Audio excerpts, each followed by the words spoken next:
इसको बोलते क्या है इसको? फैन है ना, फैन है। फैन है। आपने लगाना ज़रा। लगाना नहीं था। अच्छा तो ये लगता है कॉलर अभी है कितने का?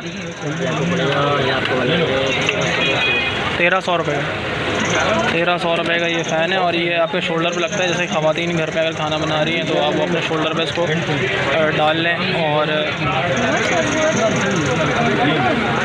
इसको आप लगा सकते हैं। निकाल के दिखा देंगे। मेरा होलिया सही नहीं हो रहा इसलिए मैं इसको लगा के नहीं दिखा सकता आपको। आप इसको यूट्यूब पे देख लीजिएगा। ये है इसका डिटेल्स हैं इसकी। 200 में दे दूँगा। 1300 रुपये इसके प्राइस बताए इन्होंने। ये चलती ये बैटरी कहाँ लगती है इसकी? जो मैं इतनी मान दिया तो ये भी मान दे दूँगा। 250 बोल के 200 रुपये आपके लिए करें, 180 रुपये की मुझे आएगी। तो यहाँ से ये इस बटन से ये ऑन होता है और ये चलना शुरू हो गए। येलो चाहिए। यहाँ से इसकी हवा आती है। ये चार्ज होता है क्या होता है? चार्ज होता है। चार्ज कैसे होता है? बेटा 300 रुपये जैसे।